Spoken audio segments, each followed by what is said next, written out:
జై శ్రీరామ్. నేను మీ లలితకృష్ణ శాస్త్రిని. మరొక ఇంపార్టెంట్ అయినటువంటి వీడియోతో మీ ముందుకు వచ్చాను. ఈ మధ్యకాలంలో సోషల్ మీడియాలో ప్రకంపనలు సృష్టిస్తున్నటువంటి ఒక వీడియో మీ ముందుకు తీసుకొస్తున్నాను. అందరూ కూడా చివరి వరకు చూడండి. మామూలుగా ఉండదు ఈ వీడియో. జీర్ స్వామి వారు ఆయన ఏం మాట్లాడారు ఏమిటి అని చెప్పి మొత్తం ఈ వీడియోలో మనం చర్చించుకుందాం. స్వామి, మీరు నిత్యం లేస్తే సగుణస్వరూపమైనటువంటి ఆ విష్ణువునే కీర్తిస్తారు. మాకు విష్ణువు తప్పితే వేరే దేవుడు లేడు అని అంటారు. అంతటా ఉన్నది విష్ణువేనంటారు. ఆ విష్ణువే మాకు పరబ్రహ్మతత్వమని ఈశ్వరుని కూడా మీరు నమ్మరు, గణపతిని నమ్మరు, సుబ్రహ్మణ్య స్వామిని నమ్మరు, దుర్గాదేవిని నమ్మరు, సరస్వతి అమ్మవారిని నమ్మరు, బ్రహ్మని నమ్మరు. అసలు ఇంకే దేవతను అసలు ఎవరిని కూడా నమ్మరు కదా మీరు. అలాంటిది మహమ్మద్ ప్రవక్త గారిలో మీకేం నచ్చింది? అల్లా గారిలో మీకేం నచ్చింది? వారి మతంలో ఉన్నటువంటి గొప్పతనం ఏమి తెలిసింది మీకు? హిందూ ధర్మంలో లేనటువంటిది వాళ్ళ ధర్మంలో ఉన్నటువంటిది ఏవైనా ఒక 4 మంచి మాటలు ఉపన్యాసం చెప్పవచ్చు కదా. మసీదుకి వెళ్ళారు. అసలు సన్యాసులు వెళ్తారండి అటువంటి చోటుకి? వెళ్ళారు. వెళ్ళి ఏం చేశారు అక్కడ? మహమ్మద్ ప్రవక్త అనేటువంటి ఆయన మహానుభావుడు, మహాజ్ఞాని అని కీర్తించారు. చెప్పండి, ఏ విషయంలో మహాజ్ఞానో చెప్పండి, ఒక్క విషయం చెప్పండి. విష్ణుమూర్తి అంటే సరే, ఆయన అది చేశారు, ఇది చేశారు. శివుడు అంటే అది చేశారు. మనకి పురాణాలు ఉన్నాయి, కథలు ఉన్నాయి, ఇతిహాసాలు ఉన్నాయి, వేదం ఉన్నది, అన్నీ ఉన్నాయి, ప్రమాణాలు. మహమ్మద్ ప్రవక్త గారు మహాజ్ఞాని అనడానికి ఒక మాట చెప్పండి. ఎందుకు మీకు వారంటే అంత అభిమానం? పూర్వాశ్రమంలో వాళ్ళు ఏమన్నా మీకు స్నేహితులా లేక బంధువులా? మీరు అటువైపు నుంచి వచ్చారా? ఎందుకు మీకు అంత ఇష్టము మహాజ్ఞాని? తర్వాత మీరేం మాట్లాడారు? 7 రోజులు సప్తాహ దీక్ష చేస్తున్నారు అని మాట్లాడారు, పునశ్చరణ అని. నాకు అర్థం కావట్లేదు, మీరు ఏం మాట్లాడుతున్నారు? సోయిలో ఉండి మాట్లాడుతున్నారా, సోయి లేకుండా మాట్లాడుతున్నారా? తర్వాత అల్లాని సాక్షాత్తు పరమాత్మ స్వరూపం అన్నారు. ఇక్కడ వీడియో ప్లే చేస్తాను, అందరూ వినండి. పలుకుల్లోనే వారు నిండైనటువంటి హృదయంతో, ప్రేమ భావంతో చెప్పారు. భారతదేశం యొక్క పవిత్రత ఇది. ఇక్కడ ఉండేటువంటి వాళ్ళందరికీ ప్రధానమైనటువంటిది ముహమ్మద్ అనేటువంటి మహనీయులు అవతరించినటువంటి మాసం కావడం చేత ఆ మహనీయులు అనుగ్రహించినటువంటి తత్వాన్ని ఇది కేవలం 1500 సంవత్సరాలతో ఆగేది కాదు. 15 లక్షల సంవత్సరాలైనా, 15 కోట్ల సంవత్సరాలైనా ఇలాంటి కార్యక్రమాలు జరుగుతూనే ఉంటాయి. తత్వాన్ని చెప్పేటువంటి వ్యక్తి, ఆ వ్యక్తికి మరణం ఉండదు.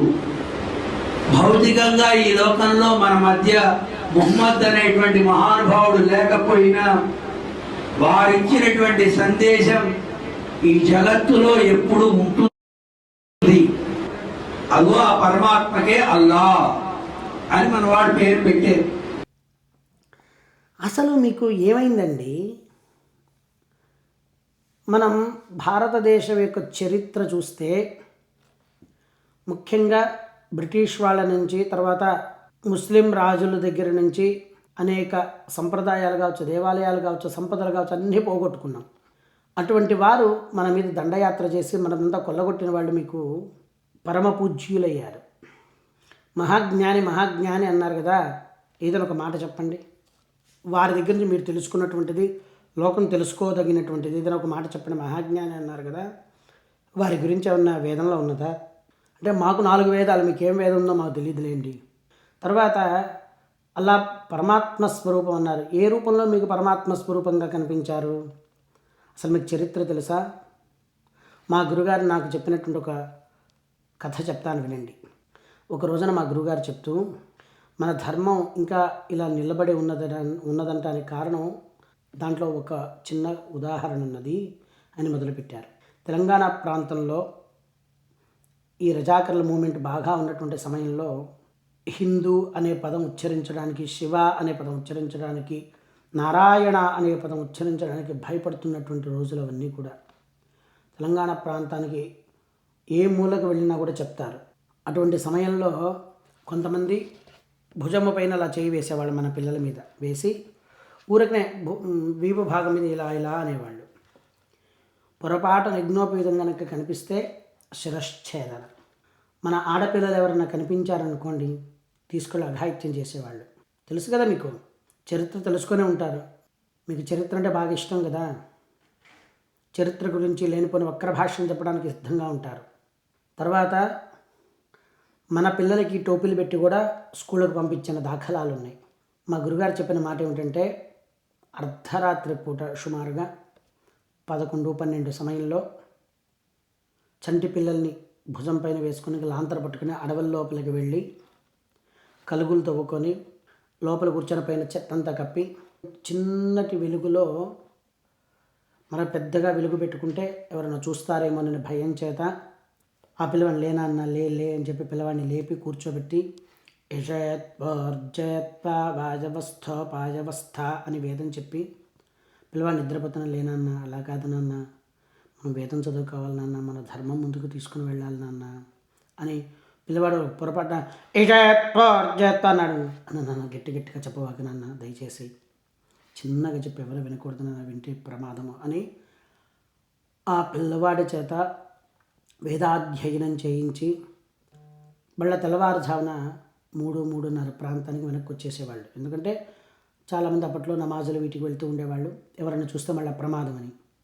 అలా మన పూర్వీకులు మన వేదాన్ని కాపాడుకుంటూ వచ్చారు.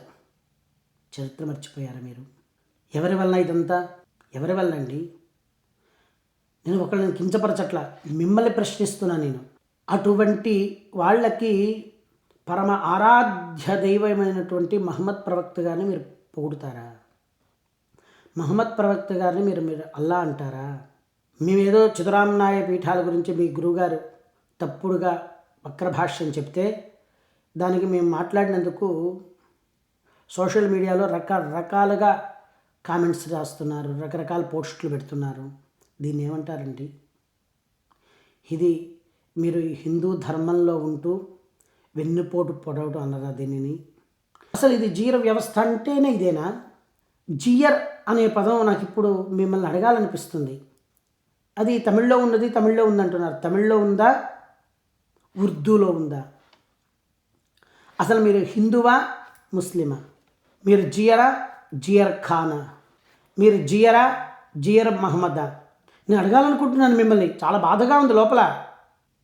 శివుడి గురించి మాట్లాడితేనేమో శివుడిని మేము పూజించాం, గౌరవిస్తాం. నీ గౌరవం ఎవరికి కావాలయ్యా? నువ్వు పూజిస్తేనే శివుడా?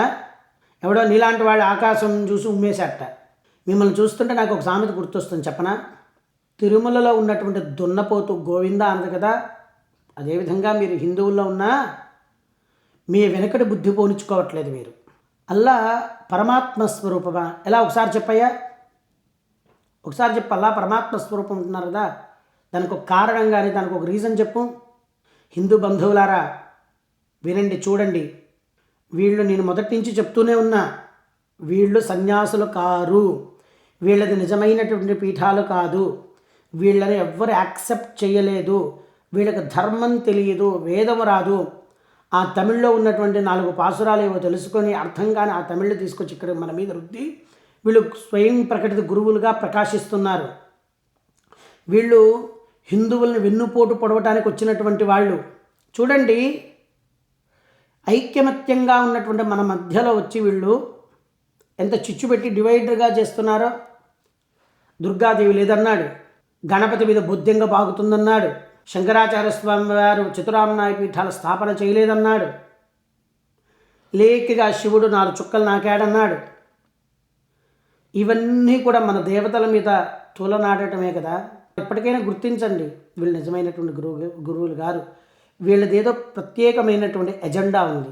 వీళ్ళు అంటే పూర్వము చేయలేనటువంటి వాళ్ళు ఏదైనా మిగిలిపోయినటువంటి పనులు వీళ్ళ రూపంలో చేస్తున్నారా అని ఒక అనుమానం కలుగుతుంది.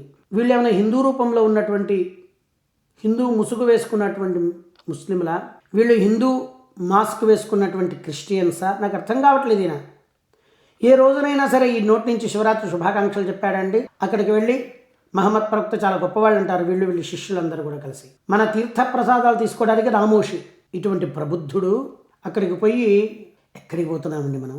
చాలా బాధగా ఉంది. వీళ్ళని వదలకూడదండి మనం. హిందూ ధర్మంలో వీళ్ళు చేస్తున్నటువంటి అకృత్యాలన్నీ కూడా ప్రతి ఒక్కళ్ళు ఒక హనుమంతుడై బయటకు వచ్చి ఎండగట్టాలి వీళ్ళు చేసేటువంటి అకృత్యాలన్నిటినీ కూడా బయట పెట్టాలి. హిందూ ముసుగులో వీళ్ళు ఏం చేస్తున్నారో అందరూ తెలుసుకోవాలి. అందరూ తెలుసుకుంటారని ఆశిస్తున్నాను. జై శ్రీరామ్.